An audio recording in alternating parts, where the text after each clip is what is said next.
অন্যদিকে আপনাদের জানিয়ে রাখি, দুই তৃণমূল কাউন্সিলরকে লালবাজার সমন করলো। এর আগে সিইও দপ্তরের সামনে বিক্ষোভ এবং তারপরে সেই ঘটনায় পুলিশের তরফে নোটিশ দেওয়া হলো। আগে এফআইআর রুজু করা হয়েছিল, আর এবার পুলিশের তরফে নোটিশ দেওয়া হলো। শান্তিরঞ্জন কুণ্ডু, সচিন সিংকে হাজিরার নির্দেশ। নোটিশে বলা হয়েছে 3 দিনের মধ্যে হেয়ারস্ট্রিট থানায় হাজিরা দিতে হবে। সিইও দপ্তরের সামনে বিক্ষোভ, 6 জনের বিরুদ্ধে এফআইআর দায়ের করা হয়েছে।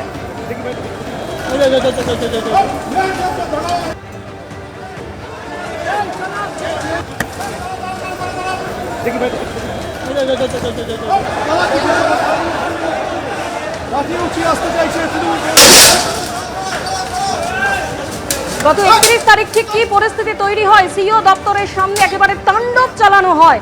তৃণমূল বিজেপি একেবারে মুখোমুখি এবং কিভাবে তাণ্ডব চালানো হয় সেই ছবি আপনাদের সামনে তুলে ধরছি। 31 তারিখে, গত 31 তারিখের ঘটনা, এবং তারপরেও আমরা দেখেছি একাধিকবার তৃণমূলপন্থী বিএলওরা তারা সিইও দপ্তরের সামনে বিক্ষোভ দেখান। আর সেই ঘটনা ইতিমধ্যেই 6 জনের বিরুদ্ধে এফআইআর দায়ের করা হয়েছে। তার মধ্যে রয়েছেন 2 জন তৃণমূল কাউন্সিলর। তৃণমূল মানেই রাষ্ট্রদ্রোহিতা, এটা বারবার সব জায়গায় প্রমাণিত। বোধহয় এখন এমসিসি আছে বলে লালবাজার স্টক সবার একটুখানি মত ফিরছে, এবং এরা যেভাবে তৃণমূল, দুষ্কৃতি এবং প্রশাসনের একটা সিস্টেম যেরকম একসঙ্গে হয়ে গিয়েছিল, একজোট হয়ে গিয়েছিল, তার থেকে উল্টো দিকে দাঁড়িয়ে, তার বিপরীতে দাঁড়িয়ে মানুষ অন্যরকম ভাবে ভাবছেন।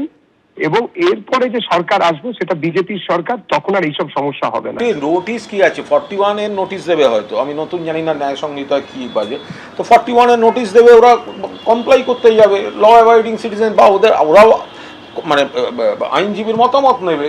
ইলেকশন কমিশন তফাৎটা কি? ইলেকশন কমিশন বিজেপি দালালি করছে, আর শান্তিরঞ্জন কুণ্ডু আর সচিন সিংরা বাদ যাওয়া, অধিকার খর্ব হওয়া মানুষের প্রতিনিধিত্ব করেছেন। তফাৎটা একদম মানে ক্লিয়ার, তফাৎটা আগে বুঝে নিতে হবে।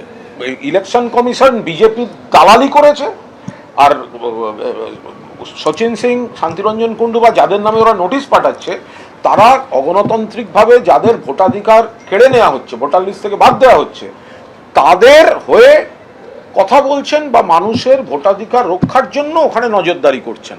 কারণ বিজেপি যত রকম জালি ফর্ম ওখানে জমা করছে। এবিপি আনন্দ, এগিয়ে থাকে, এগিয়ে রাখে।